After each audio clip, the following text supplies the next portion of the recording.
여러분들은 혹시 세상을 한번 바꿔보고자 하는 원대한 꿈과 계획을 가지고 있는 우리 청년 있습니까? 우리 청년들 중에? 아마 어린 시절에는 한 번씩 세상을 움직일 만한, 세상을 한번 뒤흔들어 볼 만한 대단한 사람이 되는 꿈들을 가져봤으리라고 생각을 합니다. 아직까지도 그런 꿈을 가지고 있다면 절대 포기하지 마시기 바랍니다. 중요한 것은 꺾이지 않는 마음이니까요. 그죠? 분위기가 왜 이렇죠? 중요한 것은 꺾이지 않는 마음입니다, 여러분. 끝까지 그런 꿈을 가지고 있다면 포기하지 말기 바랍니다. 여러분, 과연 세상을 바꾸는 건 그럼 뭘까요? 무엇이 세상을 바꿀 수 있을까요? 세상은 수많은 부조리와 부패, 불합리한 일들로 가득 차 있습니다. 우리 청년들도 세상 돌아가는 소식들을 들으면서 분통 터뜨리는 일들이 많지 않습니까? 그죠? 이런 일들이 우리와 아무런 상관이 없으면 그나마 다행인데, 때때로 이런 불합리한 일들이, 구조적인 문제가 불쑥 우리 삶에 끼어들 때도 있습니다. 끼어들기도 합니다. 그런 일들로 인해서 나 자신이, 그리고 내가 소중하게 생각하는 사람들이 상처를 입곤 합니다. 이런 일들이 우리 인생에서 벌어질 때면은 자연스럽게 어떻게 하면은 이런 것들을 해결할 수 있을까? 어떻게 하면 뒤집을 수 있을까? 어떻게 하면 변화시킬 수 있을까? 이런 고민들을 하게 됩니다. 하지만 이와 같은 것들이 쉽게 해결이 되고 변화가 일어나면 좋겠지만, 어떤 경우는 아무것도 할 수 없는 벽에 부딪힌 것만 같습니다. 그야말로 계란으로 바위를 치는 것처럼 혼자만의 노력으로는 아무것도 변화시킬 수 없는 그런 부조리함들이 있습니다. 그런 불합리한 일들이 있습니다. 그렇다면 우리는 이처럼 벌어지는 부조리한 일들에 대해서 불평하고 결국은 침묵하는 일이 최선일까요? 아니면 나 하나 부서지고 깨어질지라도 온몸을 던져서 세상의 부조리를 바로 잡아야 하는 것일까요? 이런 질문들을 우리가 좀 끌어안은 채 오늘 말씀을 살펴보기 원합니다. 성경의 어느 책이 그렇지 않겠습니까마는 이 빌레몬서는 아주 특별한 책입니다. 빌레몬서라는 서신이 가지는 독특한 특징들이 있는데 세 가지 정도가 됩니다. 세 가지 정도를 이야기해 볼 수 있는데, 빌레몬서는 먼저 첫 번째는 앳빌골몬, 전에도 이야기했던 것 같은데 뭐죠? 앳빌골몬, 에베소서, 빌립보서, 빌레몬서, 골로새서, 이 네 가지 서신이 무슨 서신이라고 이야기합니까? 옥중 서신이라고 이야기합니다. 바울이 옥중에서 썼다, 투옥중에 썼다라고 해서 옥중에서 쓴 편지, 이 네 가지를 이야기하는데, 이 서신은 특별히 이 빌레몬서는 바울이 에베소 감옥이나 가이사랴 감옥에 있을 때 썼을 거다, 이런 의견도 있는데, 대부분의 신학자들이 사도행전 28장에서 나타나는 바와 같이 바울이 첫 번째 로마에 수감됐을 때 썼을 것이다, 이렇게 입을 맞춥니다. 옥중서신이라는 것은 바울이 복음으로 인해서 자유를 박탈당한 상황에서도 여전히 복음의 힘을 썼음을 보여주기 때문에 이 옥중서신이라는 게 참 귀한 거죠. 그죠? 옥중서신이라는 것 자체가 큰 의의를 가집니다. 그리고 이 두 번째 빌레몬서가 가지고 있는 독특한 특징 중에 하나는 바울이 쓴 서신 중에서 가장 짧은 서신이라는 겁니다. 딱 한 장으로 되어 있잖아요. 그죠? 하지만 짧다고 해서 담고 있는 메시지가 가볍다는 것을 의미하지는 않습니다. 오히려 빌레몬서는 그 짧은 메시지 속에 아주 풍성한 복음을 담아내고 있음을 우리는 볼 수 있습니다. 마지막으로 이 세 번째, 빌레몬서는 여타 다른 서신들과는 달리 지극히 개인적인 서신이라고 할 수 있습니다. 이 서신은 바울이 돌보는 교회나 디모데와 같은 목회자를 향해서 신학적인 문제, 교회 내의 문제에 대해서 사도적인 권위로 써내려간 그 목회 서신들과는 좀 다릅니다. 그런 목회 서신이라기보다는 빌레몬이라는 사람의 개인적인 문제를 다루는 서신이라는 데에 있어서 이 빌레몬서만의 의의를 가지고 있습니다. 이런 독특한 특징을 가지고 있는 서신이 바로 빌레몬서다라는 거죠. 그만큼 빌레몬서는 바울의 인격적인 부분이 잘 드러나는 서신이라고도 할 수 있습니다.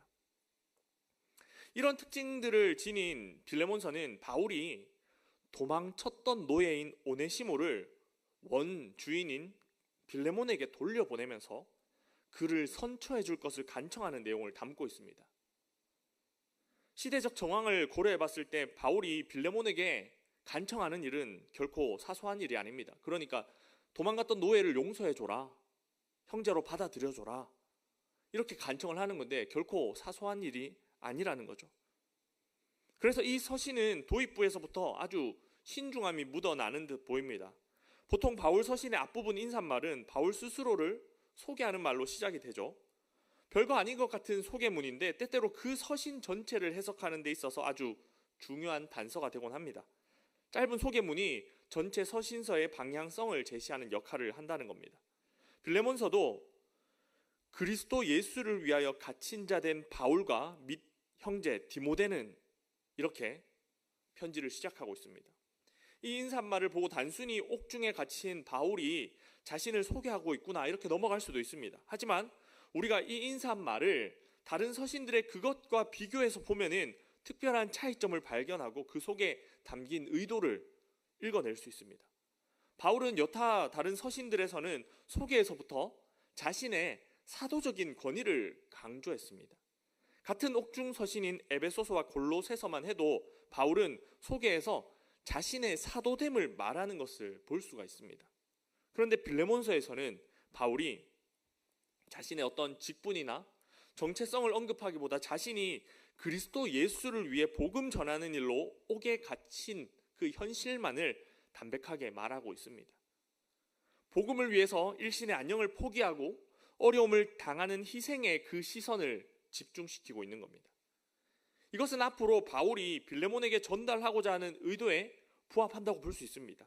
바울은 앞으로 빌레몬에게 돈을 훔쳐 도망을 갔던 오네시모를 용납하고 그에게 은혜를 베풀라는 어려운 말을 할 건데 사도의 권위를 근거로 이야기하기보다 포기와 희생, 특별히 사랑과 같은 복음적 가치에 근거해서 말하고자 하는 의도가 이 소개에서부터 녹아들고 있는 겁니다.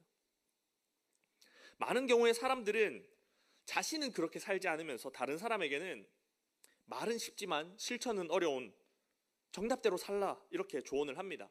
그리고 이런 조언은 자기도 그렇게 못하면서 이렇게 무시당하기 십상이죠. 하지만 빌레몬서를 쓰고 있는 바울은 그저 말로만 글로만 복음을 전하고 있지 않습니다. 바울은 그의 삶으로 복음을 전했습니다. 그의 삶으로 복음을 전하며 그가 사랑하며 돌보는 사람들과 교회들에게 복음대로 살 것을 이야기하는 겁니다. 바울은 먼저 그의 삶으로 사랑과 복음을 제시했고 그랬기에 나를 본받으라 이렇게 말할 수 있었습니다. 한편 편지는 그 편지를 읽고 쓰는 사람이 이 편지를 쓰고 있는 사람이 어떤 사람인가 그것도 중요한데 그 편지를 받는 사람도 중요하죠. 수신자도 중요합니다. 발신자의 어떠함만 중요한 게 아니라 수신자도 굉장히 중요합니다. 아주 훌륭한 사람이 탁월한 메시지를 담아서 편지를 썼다고 한들 그 편지를 수신하는 사람, 편지를 받는 사람이 고집과 아집으로 똘똘 뭉쳐서 씨알도 안 먹히는 사람이라고 한다면 그 편지의 메시지는 사실 소용이 없습니다. 그죠? 아무리 좋은 조언을 해주고 아무리 좋은 말을 해줘도 그것을 듣는 사람이 꽉 막힌 사람이라면은 그 메시지가 좋고 나쁨을 떠나서 아무런 소용이 없는 겁니다. 그런데 이 빌레몬서의 수신자는 오늘 말씀 1절 하반절과 2절에 드러나고 있습니다. 빌레몬서 1절 하반절과 2절 우리의 사랑을 받는 자요 동역자인 빌레몬과 자매 아비아와 우리와 함께 병사된 아키뽀와 내 집에 있는 교회에 편지하노니 아멘. 말씀에서 보아서 알 수 있듯이 이 편지를 받는 사람은 빌레몬 한 사람은 아니었습니다. 전통적인 해석으로는 아비아는 빌레몬의 아내, 아키뽀는 그의 아들이라고 합니다. 그리고 당시 초대교회는 보통 독립적인 교회당을 지니고 있기보다는 함께 모일 수 있는 가정집에서 예배를 드리는 것이 일반적이었습니다. 내 집에 있는 교회라고 한 것으로 보아서 빌레몬의 집은 골로새 교회의 집회 장소로 사용되었을 것이라고 볼 수 있습니다. 따라서 이 빌레몬서는 빌레몬의 가정과 빌레몬 집에서 함께 예배드리는 골로새 교회 성도가 수신자 그룹이라고 할 수 있는 거죠. 그럼에도 편지의 주된 내용은 분명 빌레몬을 1차적인 수신자로 하고 있습니다. 빌레몬이 주된 수신자죠. 빌레몬은 어떤 사람일까요? 먼저 빌레몬이라는 이름은 애정이 있는 사람, 사랑의 사람이라는 뜻을 가지고 있습니다. 그리고 바울과 디모데는 빌레몬에게 인사를 건네면서 우리들의 사랑을 받는 동역자 이렇게 말하였습니다. 모르긴 몰라도 빌레몬이라는 사람을 이해하는 데 있어서 사랑은 굉장히 중요한 열쇠일이라고 예상해 볼 수 있습니다. 그리고 실제로 빌레몬서에서 사랑은 아주 핵심 주제라고 할 수 있습니다. 이것은 이어지는 말씀에서 더욱 뚜렷이 확인이 됩니다. 우리 4절 말씀 같이 한번 읽어보겠습니다. 시작. 내가 항상 내 하나님께 감사하고 기도할 때에 너를 말함은. 아멘. 사도 바울은 빌레몬을 두고 기도할 때 하나님 감사합니다 이렇게 고백하게 된다고 합니다. 그만큼 빌레몬은 바울이 가슴 아리하게 만드는 사람이기보다, 가슴을 막 아프게 하는 사람이기보다 바울의 마음을, 그리고 하나님의 마음을 시원하게 하는 사람이라는 겁니다. 빌레몬의 어떤 모습이 이와 같이 바울로 하여금 하나님께 감사의 찬양을 드리게 했을까요? 우리 5절과 7절 말씀도 함께 읽어보겠습니다. 시작. 주 예수와 및 모든 성도에 대한 내 사랑과 믿음이 있음을 들음이니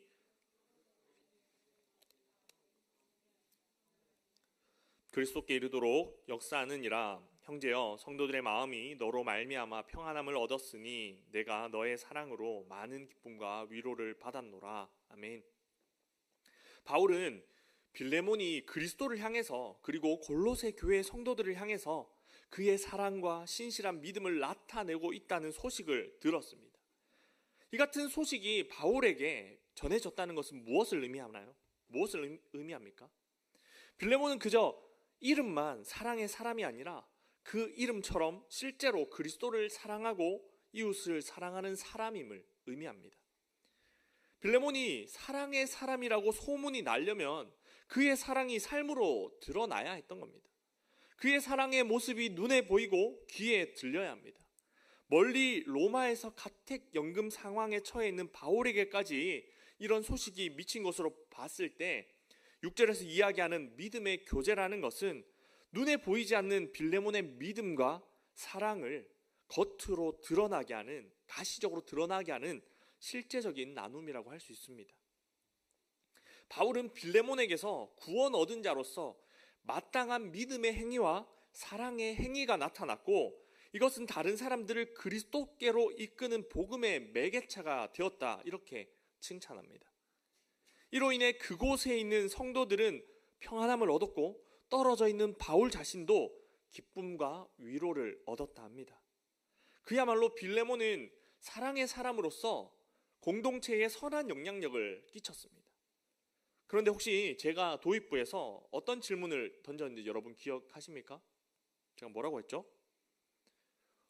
무엇이 세상을 바꿀 수 있을까? 이렇게 문제를 제기했습니다. 그러면 지금 여기까지 쭉 말씀을 듣고 보니까 제가 뭐가 세상을 바꾼다라고 이야기를 하고 싶어 하는 것 같아요? 네, 그렇죠. 사랑이죠, 사랑. 사랑이 세상을 바꿀 수 있다라는 뻔한 말을 목사님이 하려고 하는구나. 이렇게 눈치를 챘겠죠? 눈치를 챘을 겁니다. 분명히 빌레몬서의 주제는 사랑입니다. 그런데 여기에요, 한 가지 문제가 있습니다. 사랑이 세상을 바꿀 수 있다라는 말을 하고자 하는데 정작 성령의 인도를 받아서 이 편지를 쓰는 바울은 세상의 구조적인 문제를 해결하고 세상을 뒤집어 보고자 하는 데는 관심이 없다는 겁니다. 오늘 살아가는 우리의 눈으로 봤을 때, 여러분, 우리의 눈으로 봤을 때 빌레몬과 오네시모 사이의 근본적인 문제는 무엇입니까? 어떤 문제가 가장 근본적이에요?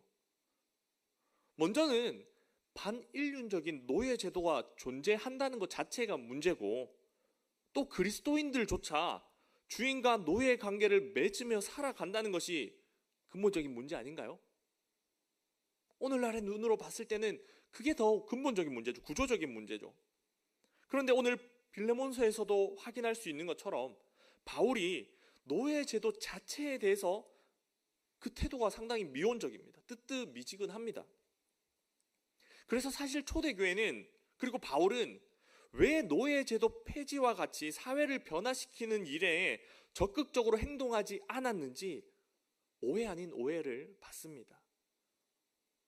그런데 이것은요, 지극 현대적인 관점으로 성경을 바라보기 때문에 생기는 오해입니다. 최소한 그 시대 상황에서는 노예를 소유하고 있다는 것보다 노예가 도망갔다는 사실이 더 큰 문제가 됐습니다. 이것에 대해 빌레몬서는 노예제도 비판이나 노예 해방을 이야기하는 것이 아니라 도망간 노예를 사랑으로 용납하라는 이야기를 하는 겁니다. 여러분, 바울은 급진적인 사회 개혁가가 아닙니다. 성경도 우리에게 세상을 급진적으로 변화시키는 차원의 대단한 일을 요구하지 않습니다. 그저 사랑으로 복음을 전하고 복음대로 사랑을 실천하기를 가르칩니다. 왜냐하면 먼저 예수님께서 사랑 때문에 낮아지셨고 고통당하셨고 죽으심으로 구원의 길을 여셨기 때문입니다. 그런데 사랑이 사랑을 낳습니다. 결국 사랑이 변화를 일으킵니다. 세상도 사랑이 귀한 줄 압니다. 세상 사람들 중에도 어떤 이들은 사랑이 모든 것을 변화시킨다라고 이야기합니다. 심지어 동성애자들의 슬로건이 뭡니까? 사랑이 이긴다 아닙니까? 사랑이 이긴다 이렇게 목소리를 높입니다. 그런데 여러분, 십자가에서 보여준 그리스도의 사랑은 세상이 말하는 그 사랑과 다릅니다. 세상이 말하는 사랑은 무엇입니까?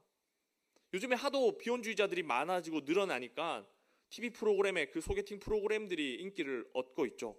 요즘에도 계속 하고 있나요? 나는 솔로 계속 프로그램 진행되고 있습니까?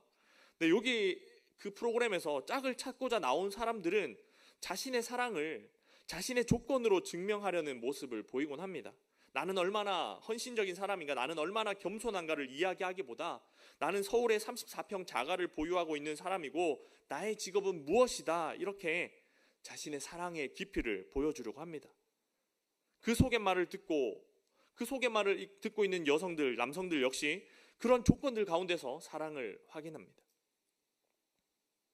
하지만 이런 사랑은 결코 세상을 바꾸는 사랑이 아닙니다.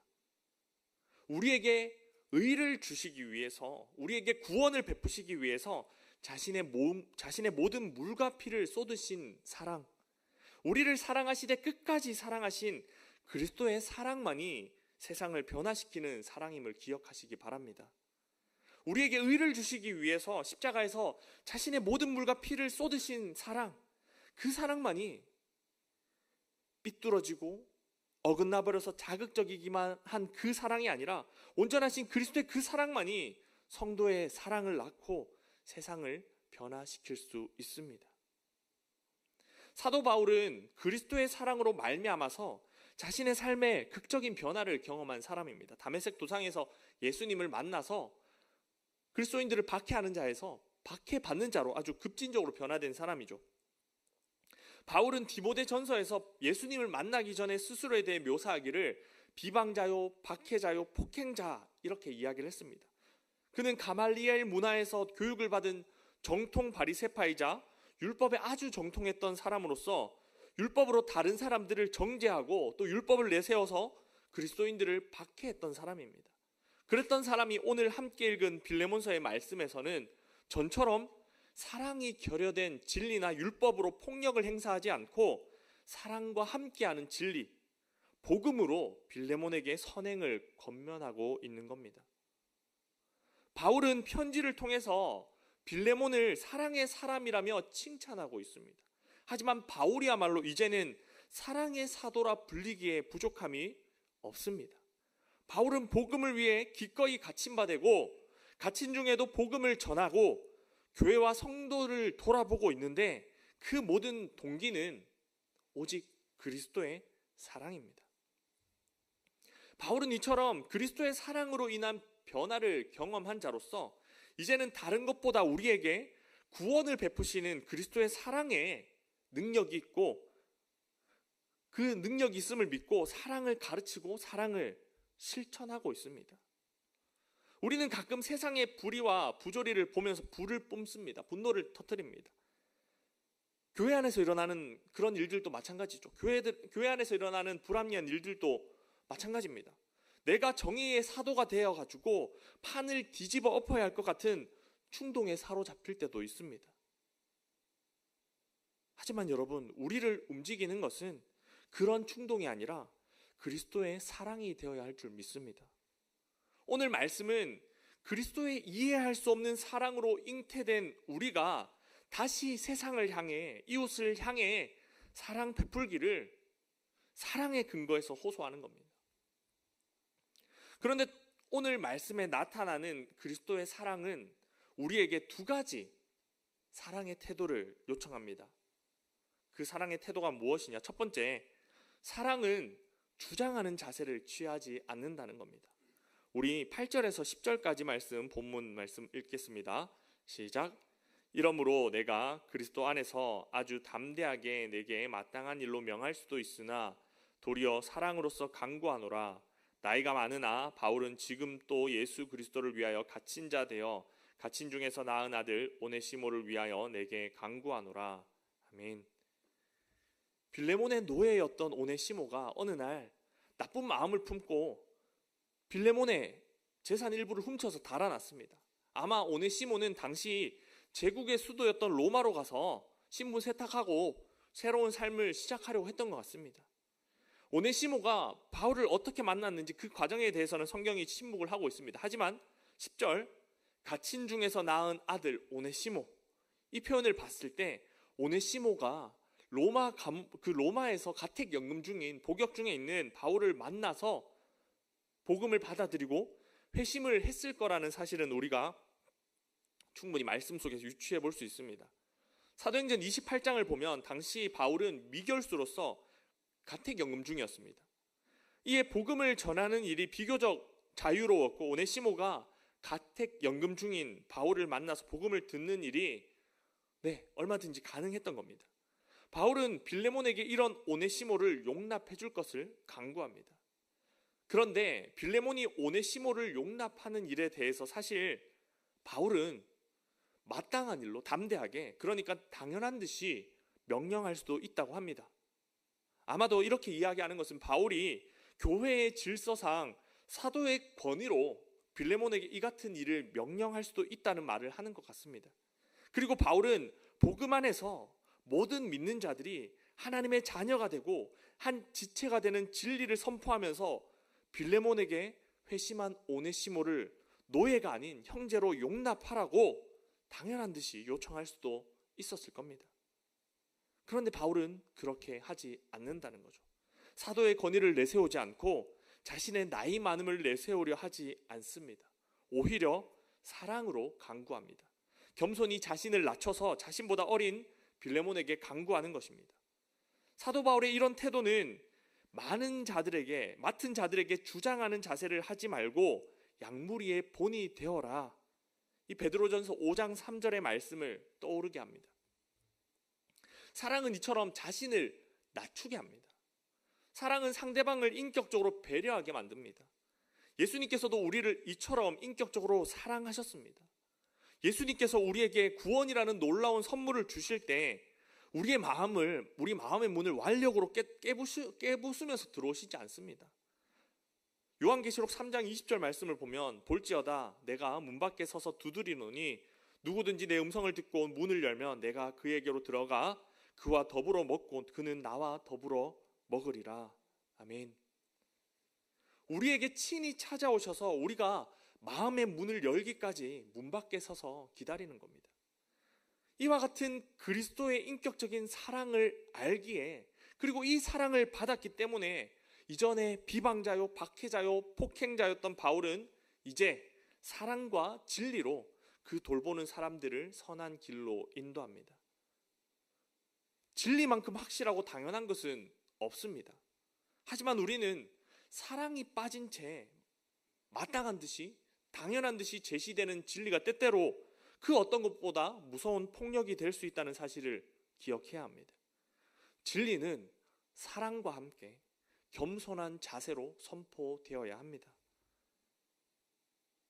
그런 사랑으로, 그런 모습으로 사랑을 실천할 수 있기를, 주장하지 않는 모습으로 사랑을 실천할 수 있는 여러분들 되기를 축복합니다. 그리스도의 사랑이 우리에게 요청하는 두 번째 태도, 또 한 가지는 값을 치르는 것입니다. 값을 치르는 것, 값을 치르는 사랑. 우리 11절에서 13절 말씀 같이 읽겠습니다. 시작. 그가 전에는 내게 무익하였으나 이제는 나와 내게 유익함으로 내게 그를 돌려보내노니 그는 내 신복이라. 그를 내게 머물러 있게 하여 내 복음을 위하여 갇힌 중에서 내 대신 나를 섬기게 하고자 하나. 아멘. 오네시모라는 이름에는 유용한, 유익한 이런 뜻이 담겨져 있습니다. 그런데 이 오네시모는 이전에는 그의 이름처럼 유익한 사람이 아니었습니다. 무익한 사람이었죠. 심지어 빌레몬의 재산에 해를 끼쳤으니 빌레몬 입장에서는 무익한 정도가 아니라 유해한 사람이기까지 했습니다. 하지만 바울은 말하기를 이제는 오네시모가 그의 이름처럼 바울에게도 빌레몬에게도 유익한 사람이 되었다 이렇게 이야기합니다.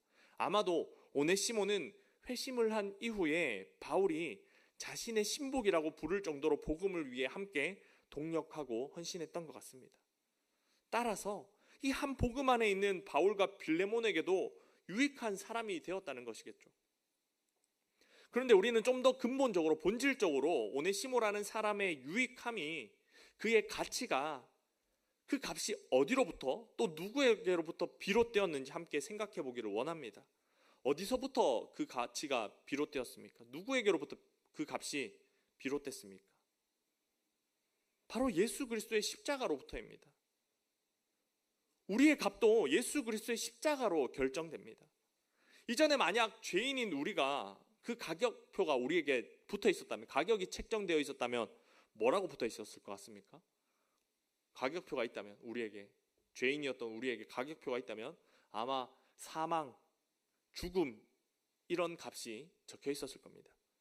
각 사람의 능력이나 가진 것에 따라서 연봉처럼 몸값이 매겨져 있는 게 아니라 하나같이 사망이라는 값이 매겨져 있었습니다.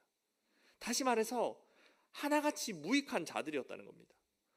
누가 이 무익한 자들을 위해 사망이라는 값을 대신 치르겠습니까? 아니, 하나같이 모두가 치우쳐서 무익한 사람들인데 이 중에 누가 서로를 대신해서 값을 치러줄 수 있습니까? 오직 한 분 예수님밖에 없는 겁니다. 흠없으신 예수님, 예수 그리스도만이 우리를 대신해서 죽음의 값을 치룰 수 있습니다. 그리고 예수님은 십자가에서 모든 물과 피를 쏟으심으로써 죽음이라는 값을 치러주셨습니다. 따라서 이것을 믿고 받아들이는 사람은 더 이상 가격표에 사망이라는 값이 쓰여져 있는 게 아니라 예수님의 보혈이라고 값이 매겨져 있습니다. 예수님의 핏값이라고 값이 매겨져 있습니다. 더 이상 무익한 자들이 아니라 오히려 도저히 그 값을 측량할 수 없을 만큼 유익한 자들이 되었다는 겁니다. 이것이 우리가 하나님께로부터 부여받은 가치이고 받은 사랑입니다. 이 값은 측량할 수 없기에 이 사랑은 무한하기 때문에 흘러 넘칠 수밖에 없습니다. 이 사랑을 바울이 받았고 빌레몬이 받았으며 이제는 오네시모가 받고 있습니다. 그래서 바울은 이 편지를 통해서 우리가 함께 사랑을 위해 값을 치르자 말하고 있습니다. 물론 1차적으로는 편지를 통해 빌레몬에게 오네시모를 용서하고 용납함으로 사랑의 값을 치르라, 이렇게 치르자 권면하고 있습니다. 하지만 용서와 용납은 이를 베푸는 사람도 마음을 써야 하고 이것을 구하는 사람도 마음을 써야 합니다. 빌레몬은 빌레몬대로 오네시모를 용납하기 위해서 분노라는 자연스러운 감정을 포기해야 되고 오네시모는 오네시모대로 죽음을 무릅쓰는 용기를 내서 돌아가서 용서를 구해야 하는 겁니다. 그렇습니다. 값을 치르면서도 관계를 맺어가는 것이 바로 사랑입니다. 이처럼 바울은 지금 빌레몬과 오네시모 모두가 사랑을 위한 값을 치르도록 독려하고 있는 겁니다. 그리고 이를 중재하는 바울이 또한 기꺼이 사랑의 값을 치르겠다 말합니다. 18절과 19절 말씀 함께 읽겠습니다. 시작. 그가 만일 내게 불의를 하였거나 내게 빚진 것이 있으면 그것을 내 앞으로 계산하라. 나 바울이 친필로 쓰노니 내가 갚으려니와 내가 이외에 내 자신이 내게 빚진 것은 내가 말하지 아니하노라. 아멘. 바울은 오네시모가 치러야 할 값이 있다면 그것을 자신이 대신 치르겠다 합니다. 그러면서도 바울은 빌레몬으로 자신에게 진 빚을 상기시키는데 이것은 다른 것이 아니라 바로 복음입니다. 바울을 통해서 복음을 듣고 그리스도 예수로 인해 구원을 얻은 바로 그 생명의 빚입니다.